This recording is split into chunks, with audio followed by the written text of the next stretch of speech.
Welcome back, guys, to Warzone Whispers. Use headphones for the best experience, but some stories are not suitable for younger audience. Watch this video on your own risk.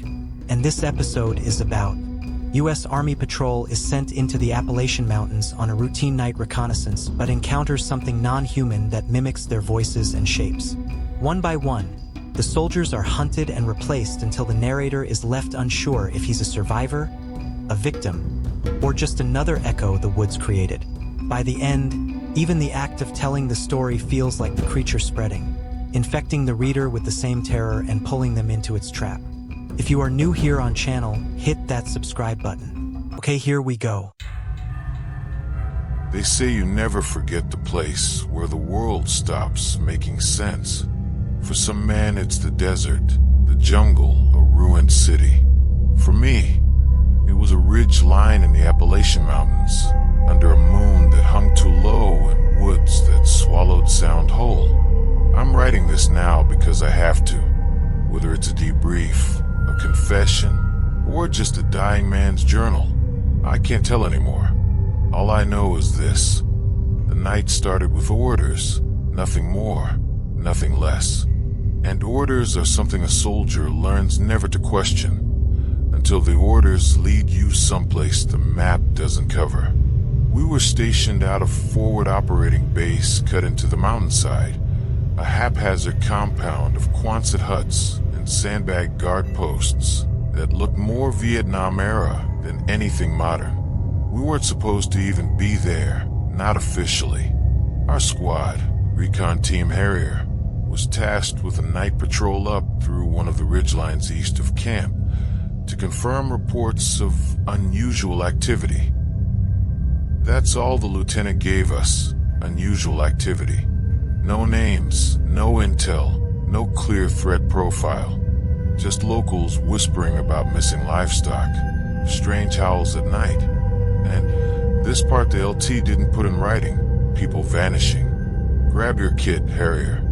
You're stepping off at 2100. Lieutenant Harris told us in the briefing tent, pointing to a contour map pinned with thumbtacks. Follow the creek line up through Dead Horse Hollow. Cut across this saddle here, then push north.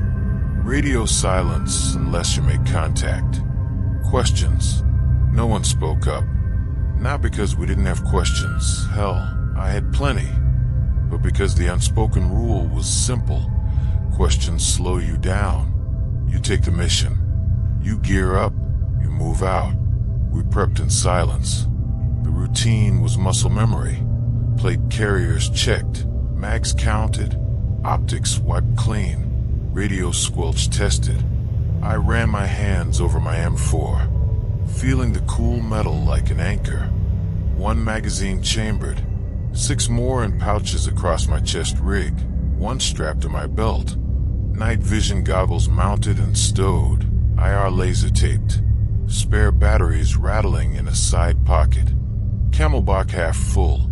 MRE stuffed in the assault pack I prayed I wouldn't have to eat. The squad moved like a machine. Brian, our radio man, was hunched over the PRC 152, adjusting the antenna. Murphy, always the joker, kept muttering about how he should have joined the Air Force if he wanted an easy life. Jack double-checked the claymores we carried just in case. Michael, our medic, had his aid bag strapped tight and kept fussing with everyone's straps like a mother hen. We ribbed him for it, but truth be told, none of us minded. Out here, a man with a trauma kit was worth his weight in gold. I clipped my dog tags back under my shirt, where the metal pressed cold against my chest. Superstition, habit, call it what you will. Outside the wire, the locals had gathered, as they always did when patrols stepped off. Mountain folk, worn faces lit by lanterns, eyes filled with a kind of pity I didn't like. An old man leaned against a fence post and spat into the dirt as we passed. "You boys headed into the hollow tonight?" he asked, his voice a low rasp. "Yeah, old-timer. Just a routine patrol," Murphy answered with his usual grin. The old man didn't smile back. He just shook his head slowly. The Hollow don't take kindly to strangers after dark. Y'all best stay on the high ground. Don't go down where the creek runs. Another woman, clutching a shawl tight around her shoulders, muttered something I couldn't catch. When I looked at her, she made the sign of the cross and turned away. I laughed it off, at least on the outside. Inside, it crawled under my skin. You learn to read civilians in any war zone, whether it's the desert or some backwater mountain town. And these folks weren't just superstitious, they were afraid. We stepped off at 2100 sharp. The woods rose up before us like a wall, dark pines stretching against the last smear of twilight. Harris walked point, compass out, eyes flicking to the glowing tritium bezel of his watch. We followed in staggered file, boots crunching soft dirt, rifles up, every sense tuned to the night. It should have been like any other patrol, and at first it was. The rhythm came easy, move, pause, scan, listen. Radios clicked softly in our ears, check-ins every 15 minutes. Jack's breathing was steady behind me. I could hear the swish of Michael's pack straps. I even caught myself thinking about what I'd eat back at base if we got in early. Beef ravioli MRE, maybe. But then I noticed it. Or rather, I noticed what wasn't there. No crickets. No owls. No rustle of squirrels or distant yip of coyotes. Just the sound of us. 10,000 acres of forest. And the only thing moving, the only thing making noise was us. I caught Brian's eye under the faint glow of his NVGs. He gave me a small shrug, but I could tell he felt it too. Soldiers don't scare easy. Not if they want to live long. But when the woods themselves fall silent, it makes you feel like a trespasser. Like something bigger than you is holding its breath, waiting. 2 hours in, we crossed into Dead Horse Hollow. The creek glittered under the moonlight, like a vein of silver cutting through black stone. Harris raised his fist and we froze, scanning the banks. Nothing moved. Nothing stirred. Murphy leaned close, whispering so low it was almost inaudible. Ever get the feeling we're walking into somebody else's backyard and they're watching from windows? Shut it, Jack hissed. But Murphy wasn't wrong. The trees pressed in closer here, limbs arching overhead until the sky was just a narrow strip of stars. The air felt thicker, heavy with damp earth and moss. Every step echoed louder than it should have. We pressed on, but I couldn't shake the thought. The old man had told us not to go down to the creek, and here we were, marching straight along it like moths to a flame. By midnight, we reached the saddle ridge Harris had marked. He gave the hand signal for halt, and we dropped to a knee in a defensive perimeter. I adjusted my NVGs, sweeping the tree line. Static hissed faintly in my earpiece, just for a second, then cleared. And that's when it hit me. The silence wasn't just natural, it was oppressive. It pressed down like weight on the chest, like being underwater. The kind of silence that makes your pulse sound like a drumbeat in your ears. I should have chalked it up to nerves. But nerves don't make the hairs rise on the back of your neck like that. Nerves don't make you feel like the woods themselves are leaning in, listening. I didn't say anything to the squad. Not yet. But in that moment, I realized the old man hadn't been warning us out of superstition. He'd been warning us because something waited in those woods, and it knew we were here. The saddle ridge funneled us into the thickest timber I'd ever seen in my life. Pines rose like cathedral columns, their trunks black and slick with sap. Overhead, their crowns knitted into a ceiling that choked off what little moonlight there was. My NVGs painted the world in green shadows, flat and depthless. It felt less like a forest and more like we'd stepped into a cave without walls. Harris gave the hand signal, index and middle finger extended, pointing forward. Move out. We shifted into staggered column formation, each man 10 feet apart, rifles at the ready.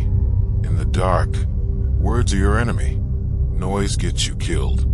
Communication is all hands and instinct. When Harris raised his fist, we froze. We sliced his hand down. We dropped to a knee. I found myself watching the rhythm of his signals the way you'd watch a conductor's baton in an orchestra. Murphy was ahead of me, his shoulders broad and hunched, rifle angled low but ready. Behind me, Jack covered our rear, moving with that steady, unhurried calm he always had. The squad was tight, efficient, professional. We'd done this 100 times in different terrains, in different wars, but never here, never in woods that felt this wrong. The ground sloped down, uneven and slick with moss. Roots jutted from the earth like bones. Each step had to be placed carefully. Too much noise, and every man behind you cursed under their breath. My boots sank into mud near the creek's edge. The suction sounded loud as gunfire in the silence. And it was silent. Still no crickets, no owls, no rustle of branches overhead. Just the sound of our gear, nylon straps creaking, packs shifting, metal clicking faintly as rifles brushed against buckles. We weren't sneaking through a forest. We were intruders in a tomb. I kept telling myself to focus, check the angles, sweep the tree lane, trust the formation. But the unease was eating at me, crawling up my spine like a cold hand. We crossed a narrow hollow, the air damp and heavy. My NVGs flickered for a second, static, like interference. I tapped them, adjusted the focus ring, and they steadied again. That's when I heard it. A voice. Not clear. Not even words at first. More like a faint murmur, almost hidden under the crunch of boots and the shift of gear. I froze, raising a fist. The column halted instantly. Everyone dropped into a low crouch, rifles trained outward. I scanned the tree lane. Nothing. No movement. No heat signatures on the scope. But the sound was still there, like someone whispering from inside the trees. Brian leaned close, his breath fogging faintly in the night air. You hear that? I nodded. The voice came again, a little louder this time. Just one word. Help. Michael's hand clenched on his rifle. That sounded like... Quiet, Harris hissed. Hand up, signaling silence. We waited. The voice didn't come again. Only the silence pressed in, thicker than before. Harris finally motioned us forward, eyes hard. We climbed another ridge, this one steeper. The ground covered in loose shale that crunched underfoot.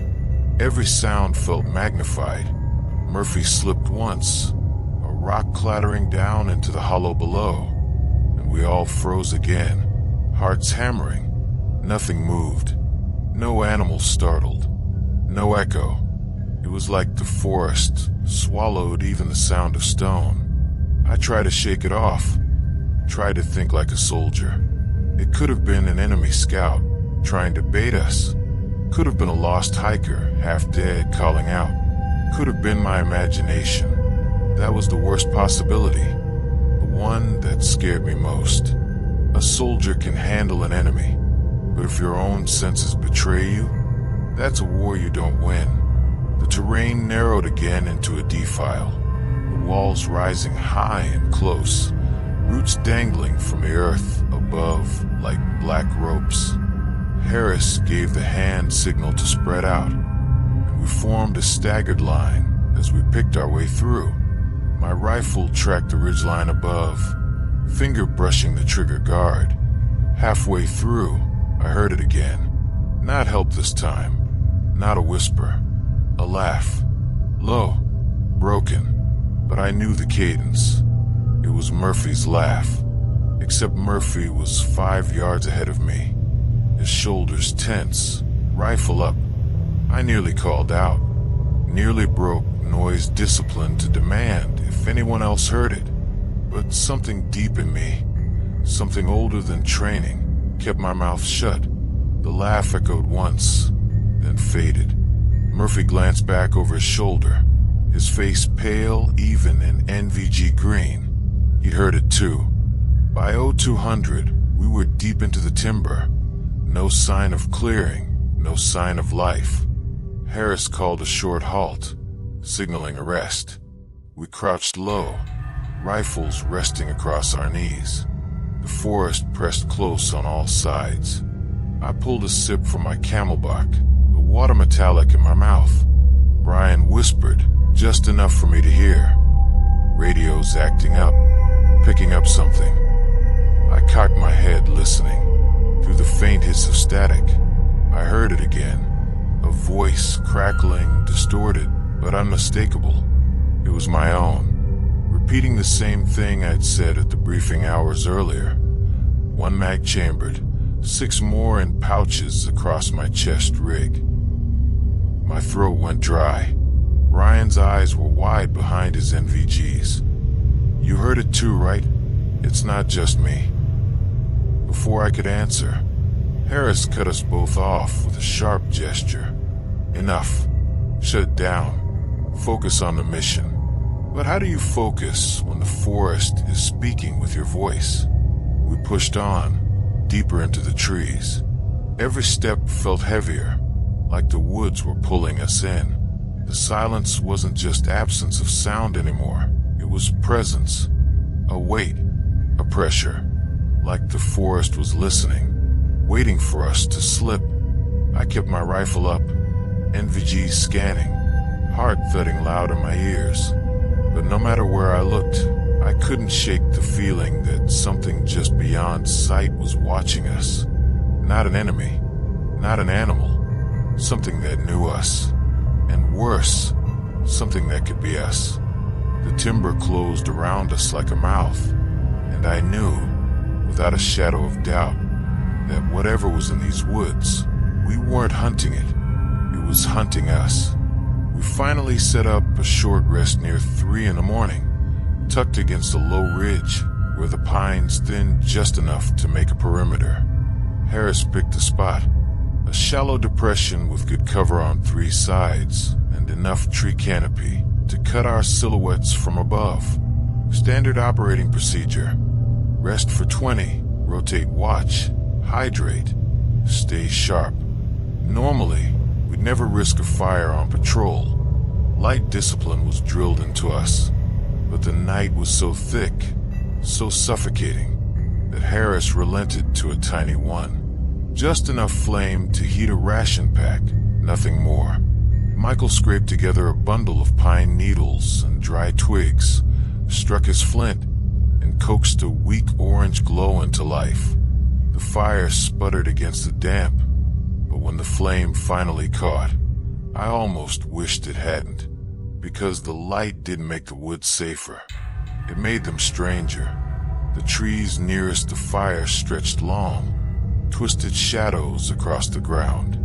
Every flicker made the shapes crawl, twitch, shift. For a split second I swore I saw one shadow bend when its tree didn't. Another stretched too far, reaching past where it should have ended.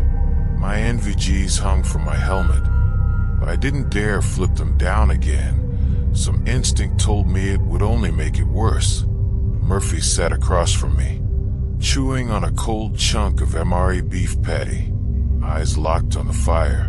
"Don't like it," he muttered, his mouth half full. "Don't like what?" Jack asked, his voice tight, the way they're watching. Nobody answered.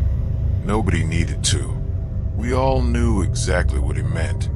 The fire popped. Sparks hissed into the night. For a moment, the silence stretched, thicker than before, heavier. Then, like someone leaning in from the dark, a voice slipped through. It wasn't loud. Just a whisper, barely more than the wind, but said clear as day. "Jack." We froze. Jack's eyes snapped to Harris. "What the fuck was that?" "Stay calm," Harris said. Steady, controlled, like he could will the fear out of us by tone alone. Then the voice came again, louder this time. "Jack, Jack, Jack," over and over, from the tree-line, from behind us, from the ridgeline above, like it was circling. Murphy's face went pale. He spat out the MRE and scrambled to his feet, rifle up. "Someone's in the goddamn trees." "Stand down," Harris barked, rising to his knee, weapon leveled. No firing until confirmed contact. But none of us lowered our rifles, because that wasn't some enemy scout. That wasn't even a trick of the mind. We all heard it, and it was using Jack's name like a toy. The fire popped again, and for a second, the flames flared bright. In that glow, I saw something. Just at the edge of the tree-line, someone crouched. Low wrong, too long in the limbs. Human-shaped, but not human. Its head cocked sideways, eyes reflecting like an animal's, body jerking slightly as if it was trying to decide whether to move forward or back. I blinked, and it was gone. Murphy hissed. "You saw that too, didn't you?" My throat was dry, but I nodded. Crouched by the tree line.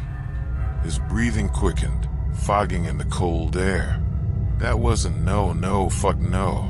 That wasn't a man. Michael whispered, "Jesus Christ." Even Harris looked shaken, though he tried to mask it. Eyes on the perimeter. Double security. Nobody breaks discipline. You hear me? Whatever it is, it wants us spooked. Wants us spooked. That was an understatement. The whispers started again. Not just Jack's name this time. It was our voices, repeating things we'd said. Snatches of conversation.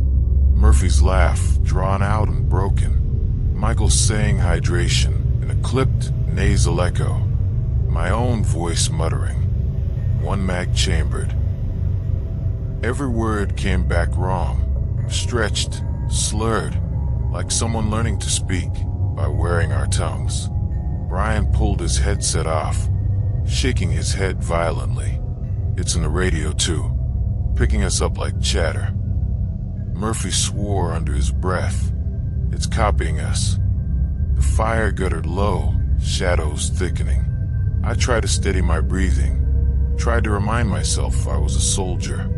But soldiers fight things they can kill. How do you fight something that wears your voice like a mask? The paranoia settled over us like fog. Every crack of a twig had us snapping rifles up. Every shift of a shadow had us whispering. Did you see that? We trained to trust each other with our lives. But now even each other's voices felt like traps. Murphy was shaking. He pointed at the fire, his rifle trembling in his hands. It doesn't want us to leave. That's why it keeps talking. It's keeping us here. Harris snapped back. Pull yourself together, soldier. But the lieutenant's voice lacked the weight it usually carried. Even he sounded unsure. I scanned the trees again, eyes burning from staring too long, and the thought hit me, sudden and cold. We weren't observing the forest. The forest was observing us. The silence, the mimicry, the way it circled our names like bait. It wasn't random. It was studying us, testing how we'd react, watching what scared us most. And in that moment I knew, whatever crouched out there wasn't just trying to frighten us. It was learning us, piece by piece, voice by voice, shadow by shadow. The fire finally sank to embers. Nobody dared move to feed it. The dark pressed in, heavier than before, swallowing the last glow. That's when the whisper came one more time. Not Jack's voice, Not Murphy's, not mine, all of them. At once, a chorus of our voices, layered together, murmuring from the tree-line. We're watching. The squad held their breath. Not a man moved. I don't know how long we sat like that, staring into the dark, rifles raised at nothing.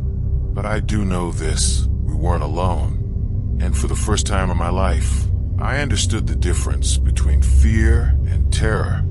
Fear is what you feel when a man points a rifle at you. Terror is what you feel when the night itself learns your name. The fire was nothing but ash when Harris ordered lights out. We doused the last embers, scattered dirt, and fell back into formation. From then on, it was rotating watch. 2 men awake while the rest grabbed what little rest they could in the cold earth. I drew the second shift with Murphy. We perched on a low rise overlooking the hollow, rifles cradled, NVGs flicked down.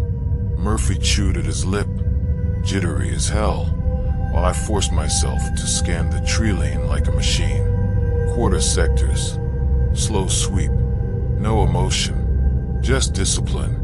But the silence, God, the silence was still there. I swear I could hear my own blood in my ears. An hour crawled past, maybe more. My legs cramped, eyes burning from staring too long. And that's when I heard it. Movement, faint at first, not leaves rustling or branches cracking, more like weight shifting, deliberately slow, heavy steps and soft soil. Murphy stiffened. He heard it too. We locked eyes, rifles snapping up to the tree line. Nothing moved, nothing visible. Then, in my NVG's green glow, something flickered, a shape. It wasn't like spotting a man. Normally, you catch the outline, shoulders, rifle, head tilt. This wasn't that. Through the thermal overlay, I saw 3, maybe 4 heat signatures darting between the trees. Humanoid in size. Upright, but their movements wrong. Too fast, too jagged, like they were skipping frames in a film. One crouched unnaturally low, limbs bent the wrong way, then shot upward into the canopy in a blink. Another leaned forward, head cocked, like it was sniffing the air. Murphy whispered, "Jesus Christ, they're all around us." I keep my throat mic, voice tight. "Harris, you awake?" Got movement on the north tree line. Multiple contacts. The lieutenant's voice crackled back, groggy but sharp. "Copy. Hold position. Do not engage until confirmed." Confirmed.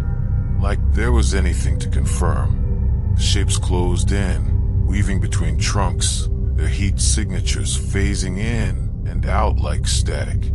My stomach twisted. They weren't advancing like soldiers.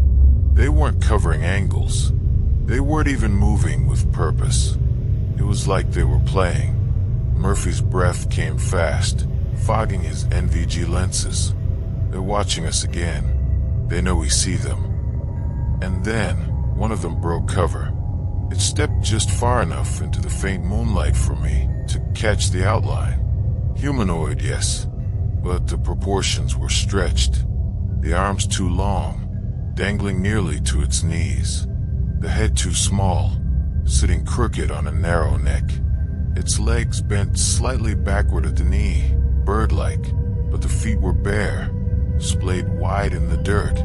I swear its face flickered. 1 second it looked like a man, slack-jawed and pale. The next, the features melted into something blank, like clay pressed flat. Murphy hissed through his teeth, finger tightening on his trigger. "That's not, fuck this." The thing tilted its head, and then it mimicked his whisper perfectly. "Fuck this." I didn't wait.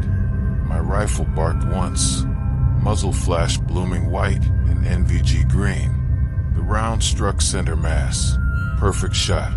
The thing staggered back, then dissolved into the tree line, like smoke dispersing. No scream. No blood. Just gone. The forest erupted. Heat signatures scattered in every direction, darting too fast to track. Rifles cracked, bursts lighting the night as the squad opened up.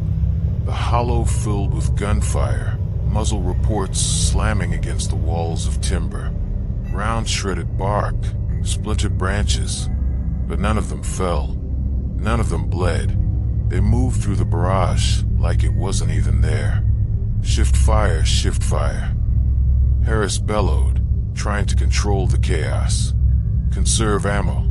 But panic had already taken root. Jack was firing in long, desperate bursts, tracers ripping through empty trees.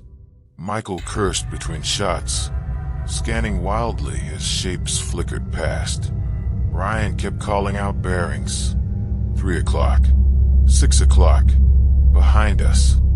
But by the time he spoke, the contacts were gone. I fired again, tracking one heat signature sprinting low along the ridge. My round tore a chunk out of a trunk inches from its head. It didn't flinch, didn't even pause. And then, just as suddenly as it started, the movement stopped. Silence fell. The woods swallowed the echoes of gunfire, leaving only the reek of cordite and the hiss of our own breathing. That's when I realized we were one man short. Where the hell is Murphy? I hissed, whipping my NVGs around. He'd been right beside me, right there on the line. Now nothing. Not a sound. Not a shout. No scuffle. Just his rifle, lying in the dirt where he'd been kneeling seconds ago. Still warm. I grabbed it, fingers trembling. Sling strap half buried in leaves, barrel clean, mag still seated. No signs of struggle. No drag marks. He was simply gone. Contact took him. Michael muttered, voice cracking. Negative. Harris snapped, too fast, too sharp. No sign of blood. No sign of capture. He moved off on his own. But we all knew that was bullshit. Murphy hadn't moved anywhere. Something had taken him without a sound, without even disturbing the ground. Ryan's voice was shaking. Lieutenant, what the fuck are we up against? That's not Taliban. That's not militia. That's not even human. Harris didn't answer right away. He just scanned the tree, jaw tight. When he finally spoke, his voice was low, meant more for himself than for us. This is not enemy contact. The words hung in the cold air. Heavy. Final. We'd all been thinking it, but hearing him admit it made it real. We pulled in tighter, rifles outward, eyes straining into the dark. Nobody spoke. Nobody dared. Every twig snap, every rustle of windless branches felt like a trigger ready to snap. Murphy's rifle sat across my lap like a gravestone. I kept my grip on it, white-knuckled, because I couldn't let go. Couldn't admit he was gone. But deep down, I already knew the truth. We hadn't just lost a soldier tonight. We'd stepped into a fight we couldn't win. And whatever had taken Murphy was just getting started. For the longest time, none of us moved. Just a circle of men, rifles aimed outward, listening to the silence pulse in our ears. Harris ordered a hasty shift in position, closer, tighter, overlapping sectors of fire. We clung to the formation like children gripping a blanket, the only thing separating us from panic. And then Murphy walked back into the firelight, just like that. 1 second he was gone. The next he stepped through the brush, helmet slightly askew, boots scraping dirt like he'd just returned from a smoke break. Nobody spoke at first. We just stared. Murphy looked normal.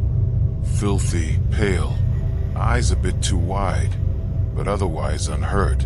His rifle was slung, and he carried a canteen loosely at his hip. He smiled. That was the first wrong thing. Murphy never smiled on patrol. Jesus Christ, Michael muttered, lowering his weapon a fraction. Where the hell did you go? Murphy shrugged, voice casual, like he misplaced his gear. Had to piss. The words curdled in the air. Don't screw around, Harris snapped, stepping closer. You disappeared during contact. You broke formation. You left your weapon. Murphy's head tilted slightly, like the words had to travel further to reach him. Then, almost lazily, he said, I'm fine. But his tone was wrong, flat, like someone reciting English from a phrase book. We let it go, but none of us believed him. The rest of the night crawled by. No more movement in the trees, no more contact, but the tension clung to us like static. When dawn hinted gray at the horizon, Harris called for a staggered march. We keep moving. No breaks until ridge line. We put distance between us and whatever that was. Murphy fell in at the rear, just behind me. I didn't want him there, but Harris insisted on maintaining order. He's still one of us, he muttered. What was he? It started small. As we moved single file, Michael whispered into the comms. Contact left looks clear. Half a second before he said it, Murphy whispered the exact same words.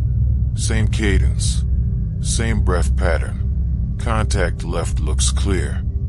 I froze mid-step, nearly stumbling into Brian ahead of me. My blood ran cold. Michael spun around. The fuck, Murph? You. But Murphy just smiled again. We tried to brush it off. Stress. Nerves. Coincidence. But it kept happening. Brian asked Harris for a distance check. Murphy mouthed the numbers right before Harris answered. Jack swore under his breath, and Murphy echoed the curse softly, like an afterthought. It was like he was living half a second ahead of us, dragging us behind him. Later that morning, during a halt, I caught him moving wrong. We were on a slope, packs off, crouched in a staggered line. Murphy sat cross-legged, eating an MRE with slow, deliberate bites. Nothing unusual until he stood up. He didn't use his hands. He unfolded. That's the only way I can put it. One moment he was seated. The next his legs jerked straight, spine snapping upright in a single motion. No push from his arms, no balance shift. Like a puppet yanked upright by strings. My gut clenched. Nobody else said anything, but I saw Michael's eyes widen. Saw Jack look away like he hadn't seen it. By midday, his voice started slipping. Not always. Sometimes he sounded perfectly normal. But then he'd speak and the tone would crack, as if another voice leaked through. Higher, lower, raspy. Too many voices in one throat. When Harris ordered a grid check, Murphy answered in a perfect imitation of Harris's own voice. Not mocking identical. The lieutenant froze. Say that again. Murphy blinked, face blank. Say what? Harris's jaw worked, but he let it go. The shadows were next. We were crossing a narrow valley when I noticed it.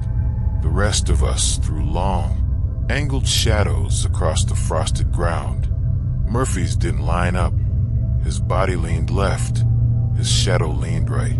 His legs moved, but the shadow lagged, like a bad projection. I rubbed my eyes, thinking it was fatigue. When I looked again, the shadow was back in sync. A few minutes later, I caught it again. This time, his body stopped mid-step, but his shadow kept walking another pace before jerking back to catch him. I didn't tell anyone. I couldn't. If I said it aloud, it would be real.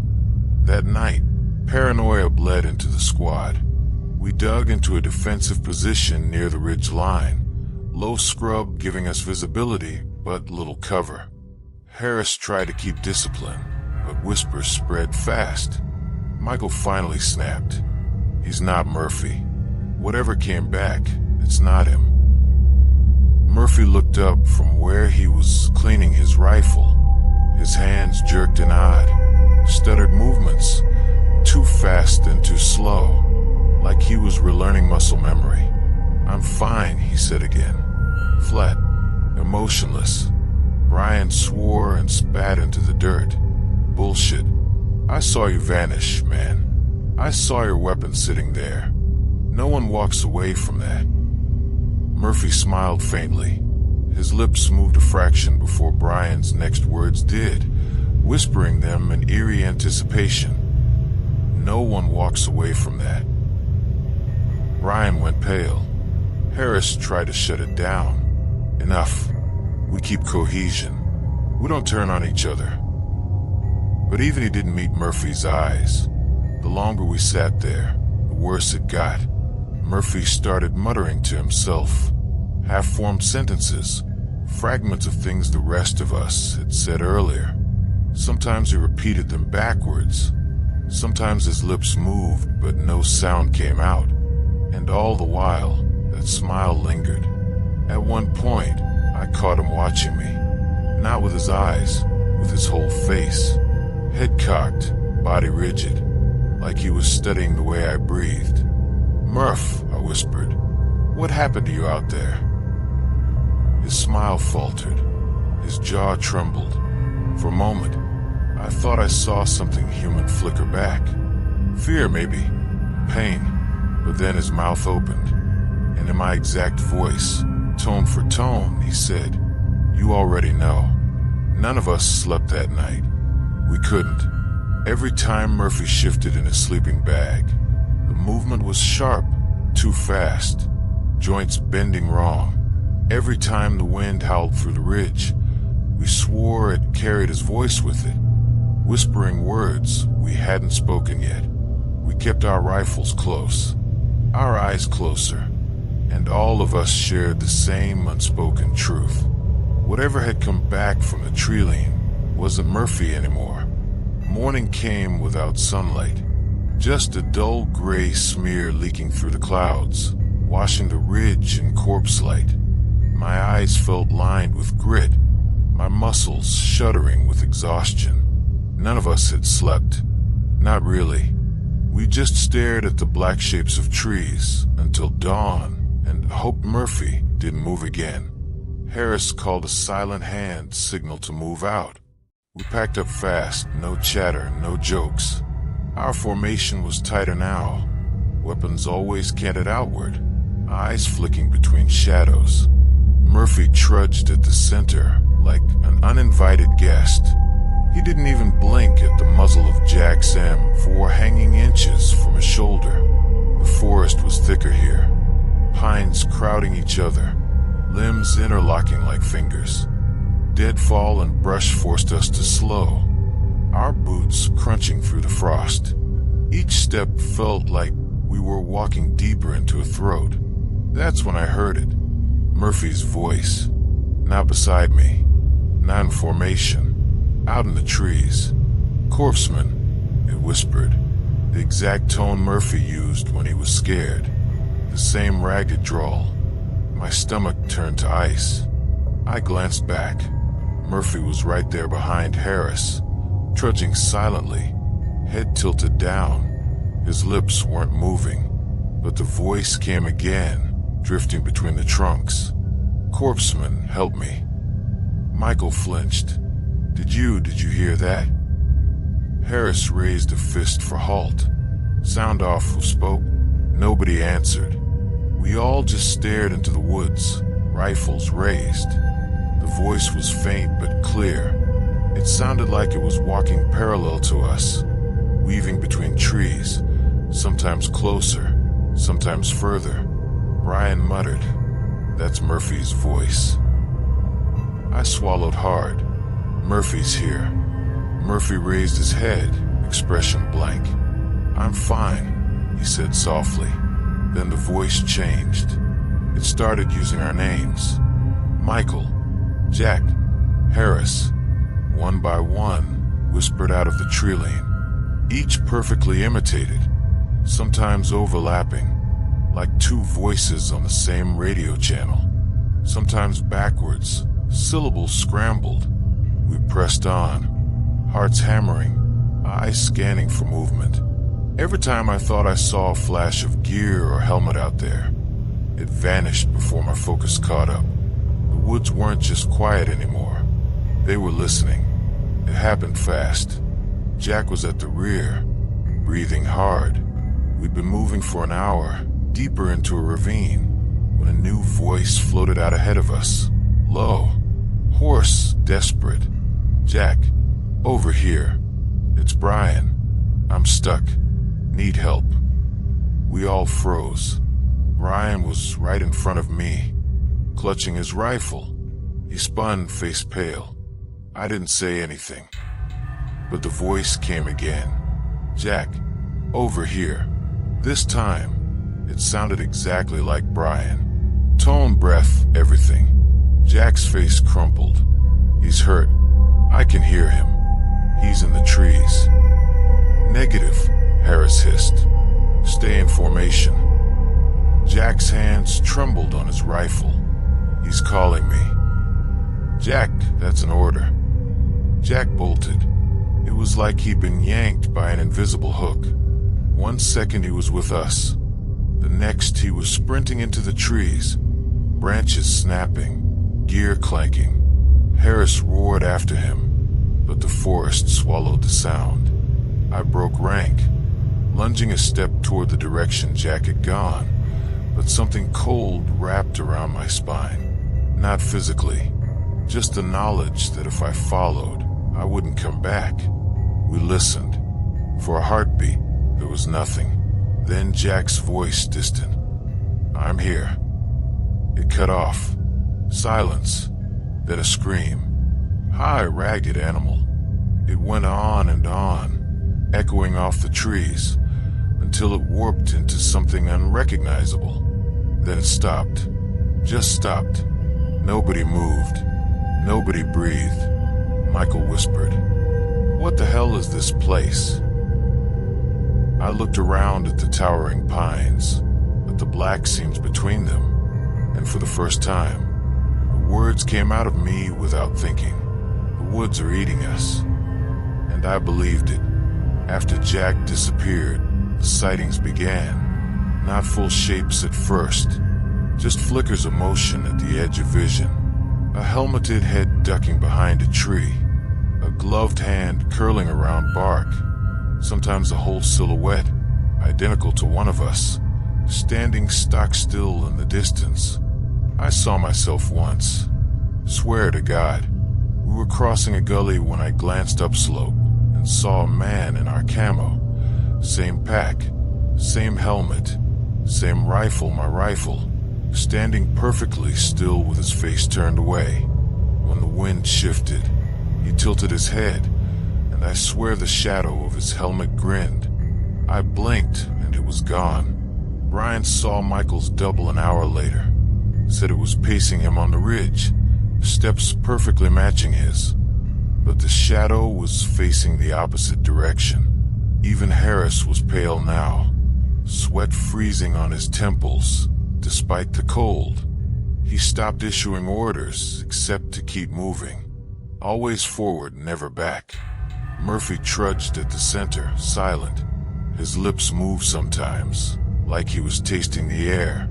Every so often, the other Murphy's voice would call out from the trees. Sometimes ahead, sometimes behind. By dusk, our world had shrunk to a narrow tunnel. The path ahead and the sound of our own boots. Anything outside that tunnel was death. We no longer spoke except in whispers. The forest's mimicry had stolen our words, turned them into bait. My hand shook on my rifle. The skin of my palms rubbed raw from the grip. My ears rang with phantom voices. At one point I swore I heard my mother calling my name, the exact way she did when I was a kid. I almost turned. Almost. But I kept moving. When night fell, came like a hammer. No transition, no fading light. 1 second dusk, the next total blackness. Harris finally halted us on a bare ridge. moonlight washing the trees below in a pale glow. He looked at each of us in turn, eyes hard but terrified. "We make a perimeter here," he rasped. "No one leaves, no matter what you hear, no matter what you see." No one argued.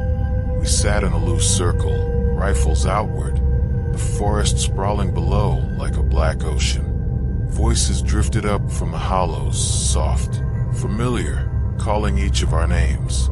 We tried not to listen, but the longer we sat, the more I thought I saw shapes moving between the trees.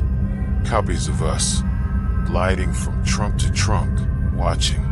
And I knew, with a certainty that hollowed me out, we weren't just being hunted, we were being replaced. The ridge felt like a coffin, the trees pressed tight on either side, moonlight spilling across bare rock. We sat in a ragged circle, rifles outward, our breath fogging in the cold. No fire this time, no warmth, just silence and the distant, steady calling of voices that were almost, but not quite our own. The radio started at midnight. At first, it was just static, bursts of white hiss through the comms. We were used to it. The mountains messed with signals all the time. But then the static shifted. It spoke. "Alpha Squad, break perimeter, advance East Ridge." The radio crackled. Harris's voice, his exact cadence. We all froze. Harris hadn't keyed his mic. He sat 2 feet away from me, jaw tight, staring at the little green light blinking on his headset. The voice came again, clearer. "This is Lieutenant Harris. Fall back 200 meters. Repeat, fall back." Every head turned toward Harris. He didn't move, didn't speak. His knuckles whitened around his rifle. "That's not me," he whispered. The comms exploded after that. One headset spat Brian's voice, calm and clipped. "Enemy contact north. Advance." Another hissed with Michael's tone. "Circle up. Defensive wedge." Now, a third carried Murphy's voice, whispering, "I'm fine, I'm fine, I'm fine." Over and over, faster each time until it blurred into static. We yanked our earpieces out, but the damage was done. Everyone was staring at everyone else. "Which one of you keyed up?" Brian demanded, eyes bloodshot. "Don't screw with me." No one did. Michael snapped. "That wasn't us." The hell it wasn't. I heard my own damn voice. "That's the point." I cut in, throw dry. "It's not us. It's using us." Silence. Just the creak of trees in the wind. Harris rubbed a hand over his face.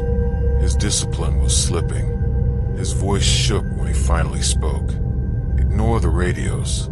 We keep our comms dead. We move at dawn."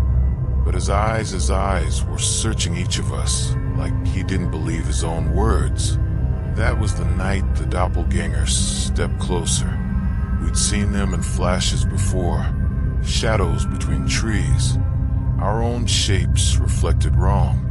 But on the ridge, under that pale moonlight, they came near enough that we couldn't deny it anymore. I was on watch when I spotted the first.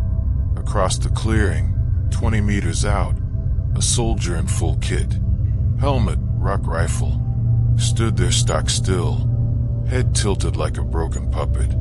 At first, I thought it was Michael. Same height, same build. But Michael was asleep at my side, twitching in his bag. The copy raised a hand, not to wave, just lifted it, palm outward, like it was testing the idea of the gesture. Then it lowered the hand again and stepped back into the trees. I didn't breathe until it was gone. By dawn, the sightings were everywhere. Brian swore he saw Harris's double crouched on the rocks above, staring down with a crooked smile. Michael caught a glimpse of me, my face pale and slack, moving between the pines behind him. Each time, the doubles vanished before we could fire. Or maybe we didn't fire because some sick part of us feared what might happen if we did. Discipline collapsed completely at midday. We tried to push deeper through the valley, the forest growing thicker, branches clawing at our packs. The fog was back, low and wet, curling between our legs. Harris tried to keep us in staggered column, but no one was listening. Every few steps, someone flinched at movement, pointing rifles at shadows, muttering about whispers. The worst was Brian. He kept glancing at Harris like he was ready to mutiny. Finally, he snapped. "You're not in charge anymore," he spat, finger jabbing. "You've been compromised since last night." Harris whipped around, fury in his eyes. "Say that again." "You heard me. That wasn't your voice on radio, was it? Or maybe it was. Maybe it's you leading us in circles, while the woods eat us alive."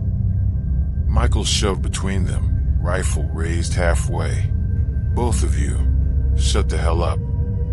That's when the woods answered. From every direction at once, our voices called out. My voice, Michael's voice, Brian's voice, even Harris's, shouting overlapping orders, arguing, mocking, whispering. "Hold the line. Advance left. Drop your weapon. Follow me. I'm fine, I'm fine, I'm fine." It was a chorus of us, wrapped around us, strangling us. I dropped to one knee, hands pressed against my helmet like I could shut it out. The others screamed back at the noise. Some firing bursts into the tree-line. The muzzle flashes lit up trees, but no targets. Harris lost it then. He stood in the open, face red, veins bulging. "Shut the fuck up," he bellowed into the forest. "I'm in command. You hear me? I give the orders. I give." His own voice cut him off. From the trees, in perfect mimicry, "I give the orders." Harris staggered, as if struck. He turned toward the sound, teeth bared, rifle trembling in his grip. For a second, I thought he'd shoot into the woods, or maybe at us. Brian whispered, "He's not Harris anymore." And in that moment, I couldn't argue. We moved again, but it was no longer a unit. It was 5 men stumbling through the brush, rifles raised against each other as much as against the trees. Murphy trailed behind, whispering half a second ahead of our words, eyes glassy. His shadow stretched wrong, bent like a second body crawling behind him. Every rustle made us jump. Every whisper made us doubt. The chain of command was gone. Harris still barked orders, but no one listened. We didn't know if it was him or something using his skin. And the more we saw of the copies drifting between the trees, the more I felt my own grip on reality slipping. Because sometimes they didn't just look like us. Sometimes they moved like they were us, mirroring our steps exactly, like reflections waiting for the glass to crack. That night, we didn't set camp. We just collapsed where we stood, too afraid to close our eyes, too afraid to speak. The woods were full of us, dozens of us. Somewhere in that sea of copies, the real squad was dissolving, piece by piece. And I couldn't shake the thought burning through my skull as I stared into the black timber, finger trembling on my trigger. Maybe the replacements were the real ones now, and maybe we were just the shadows. The night should have broken hours ago. By my watch, it was 0600. First light should have been filtering over the ridgeline, cutting through the timber. Instead, the dark stayed heavy and unbroken, like someone had pulled a blackout curtain over the sky. No birds, no wind. The air hung thick and metallic in my throat. I kept licking my lips like I'd just bitten down on copper wire. "Sun should be up," Brian whispered, voice ragged. His eyes darted toward the horizon as though he could force it to rise. But it didn't. The forest remained drowned in perpetual twilight. My NVGs stuttered, fuzzing with static each time I lifted them. It wasn't technology failing. It was like the night itself refused to be seen. Murphy was gone. Jack was gone. Michael had stopped talking, sitting cross-legged in the mud, cleaning a rifle he never fired, muttering words that didn't line up with his lips. The lieutenant tried rallying us, voice cracking through the comms. Hold formation. We'll exfil on bearing 345. Regroup at the ridgeline move. But even as he spoke, the radios twisted his voice into a warped echo, feeding back in our ears. Exfil on 345. Lay down your arms. Don't fight. I shut my headset off, heartbeat pounding like a drumline in my skull. My eyes scanned the tree-lane, searching for the shapes we'd seen before, the flickers, copies. And that's when I saw it. At first, I thought it was a man, tall, hunched, moving between the trees. But as it stepped closer, something cracked inside me. Its body bent wrong, joints folding backward like broken hinges. Bone shifted beneath its skin with wet crunches, as though it was deciding which skeleton it wanted to wear. Its face, if you could call it that, kept rippling. One moment it was the lieutenant, the next Murphy. Then my own reflection stared back at me from the dark, lips curling into a grin I hadn't made. Contact front. I screamed, raising my M4. The muzzle flash lit the timber as I poured a full burst into its chest. The rounds tore through. No blood, no spray, just a shimmer like smoke catching firelight. The thing staggered, but not from impact. It was mocking me, pretending to flinch, pretending to be hurt, as though it had studied us long enough to understand what recoil looked like. Engage. Engage! The lieutenant bellowed, his own rifle cracking. The rest of the squad opened up, the forest erupting with thunder. Brass casings clinked in the mud.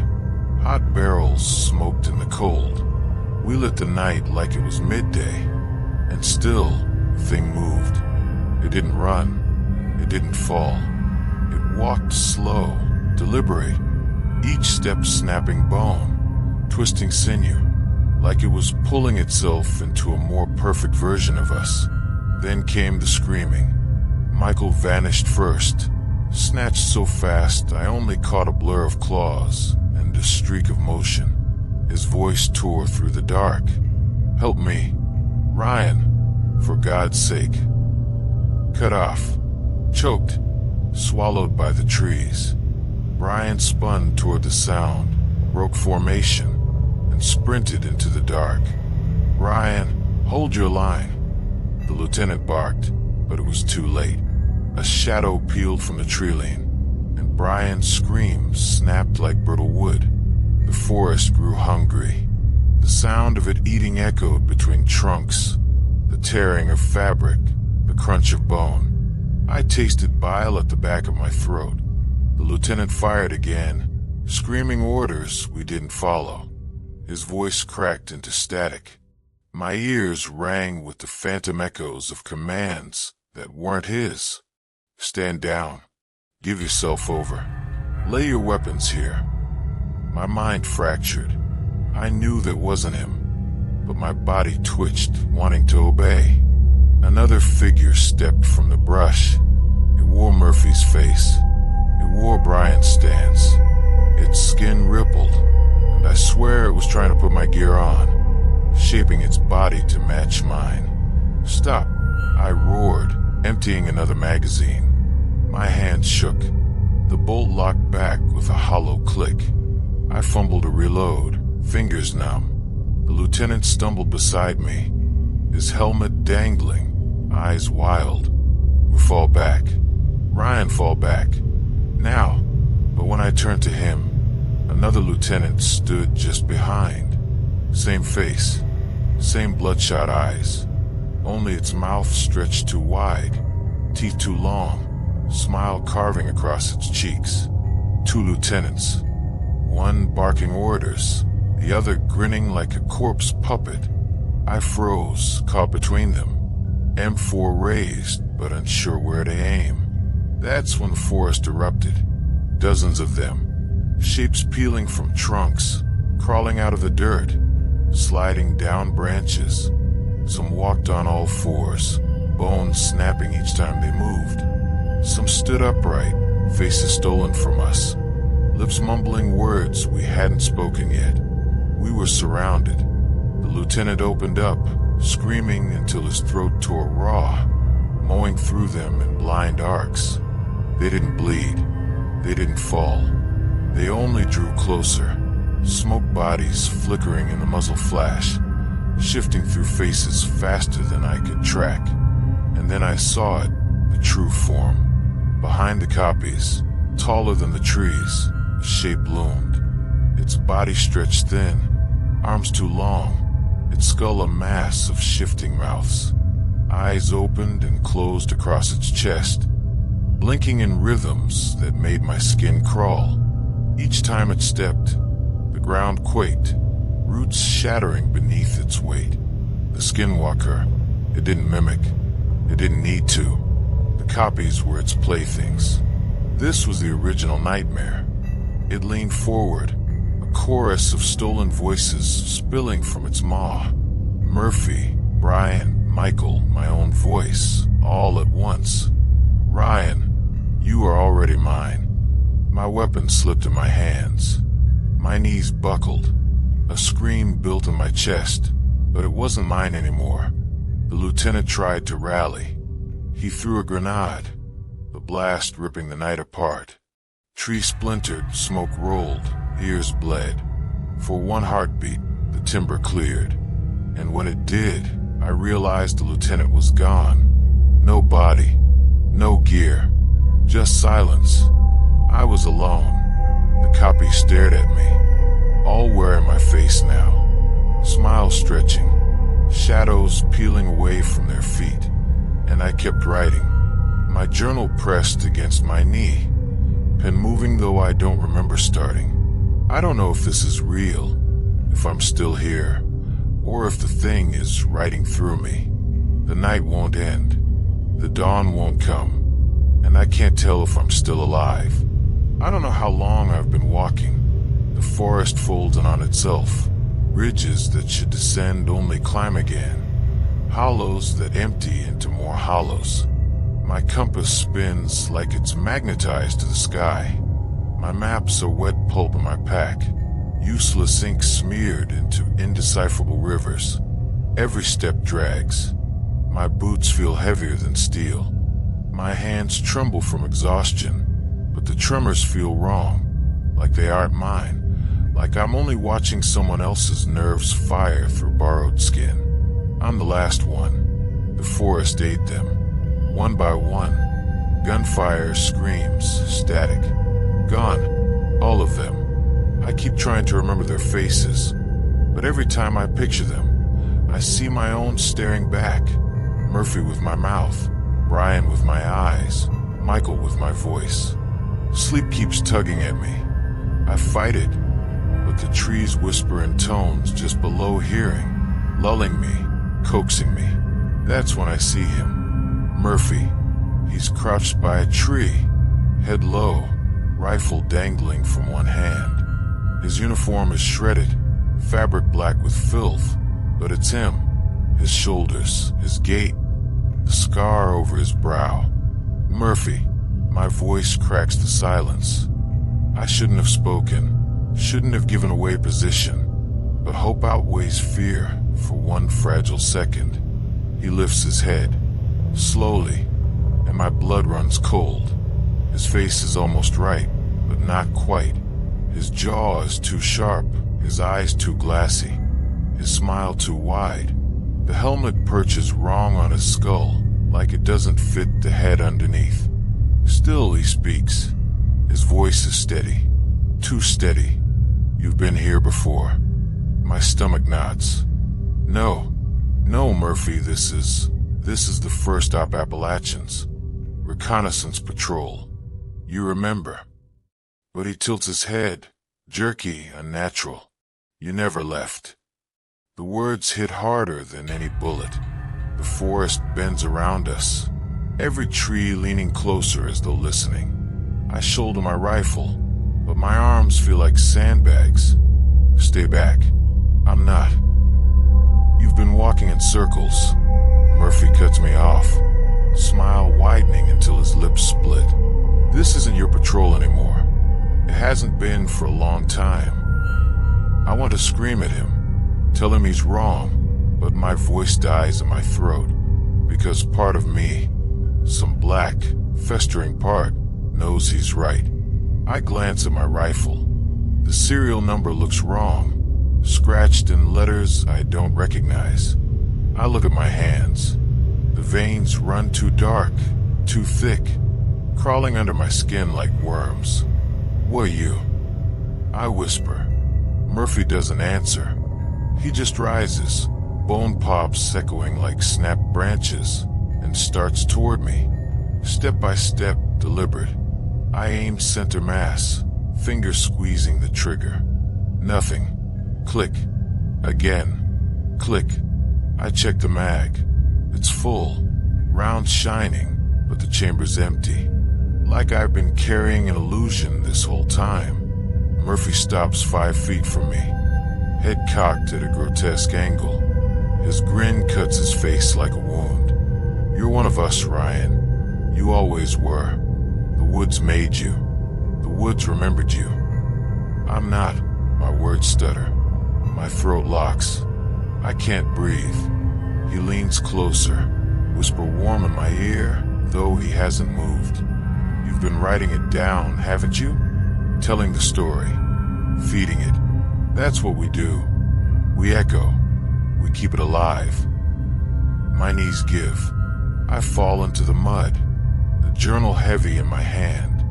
I don't remember pulling it out, but the pen scratches on its own, transcribing words I never think.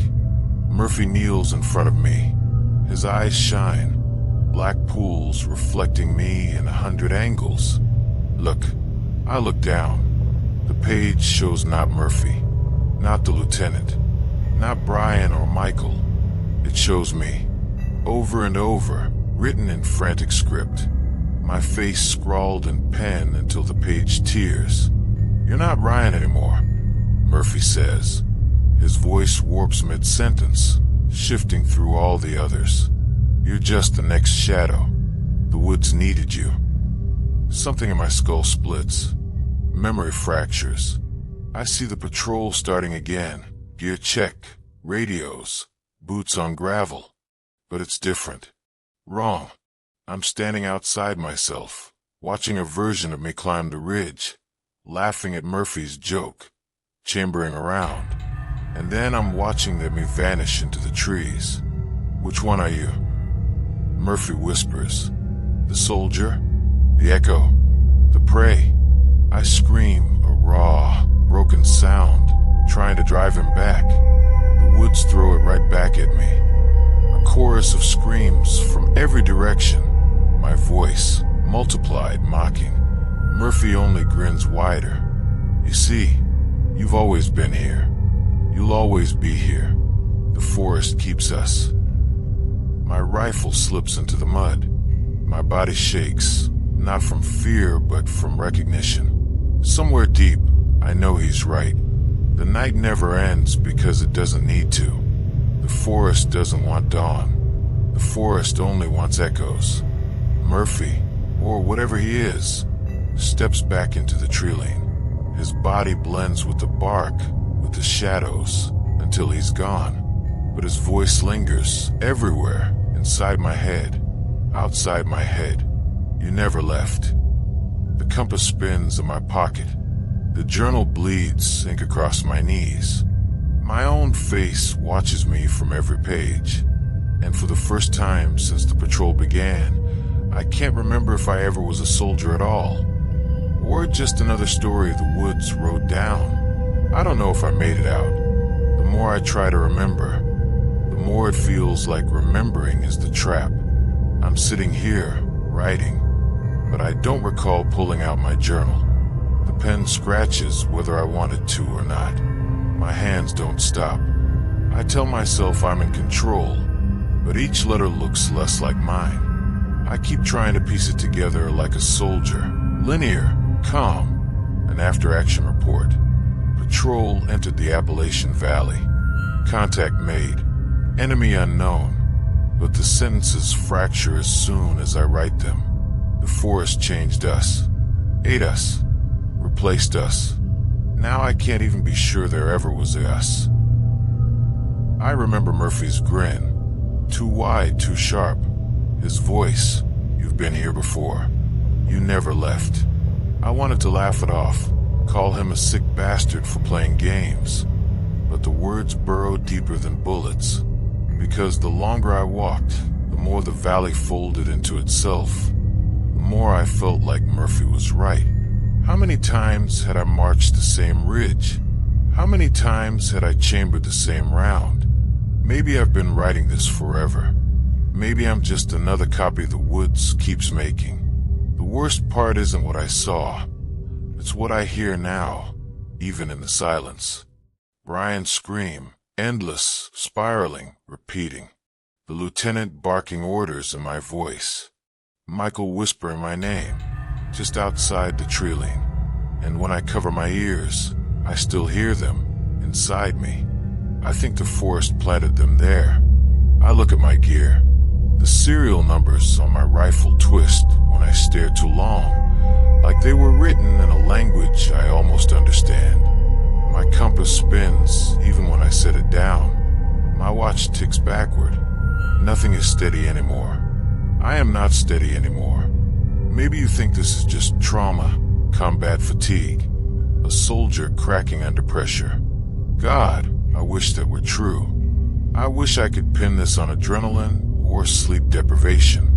But then I look at my reflection in my canteen, and it smiles before I do. I don't know how to fight something that uses me against myself.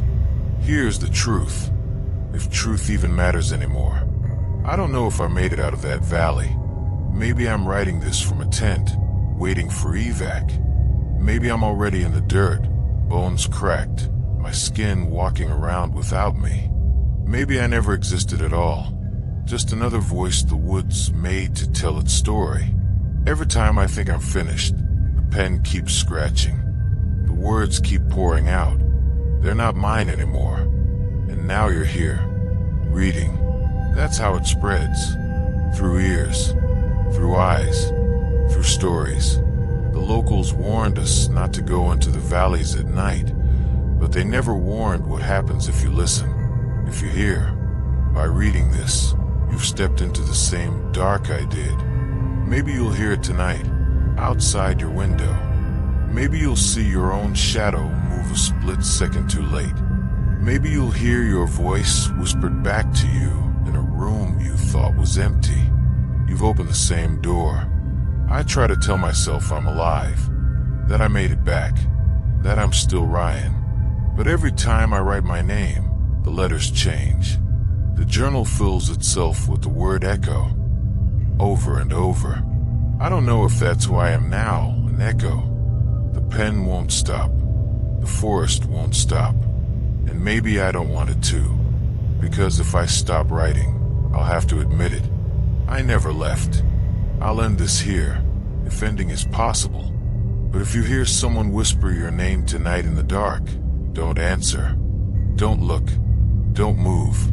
Because if you do, it won't be me writing anymore. It'll be either thing that took me. So thank you for watching. The shadows have more to tell. Join me in the next story. And don't forget to subscribe to the channel and share your thoughts in the comments.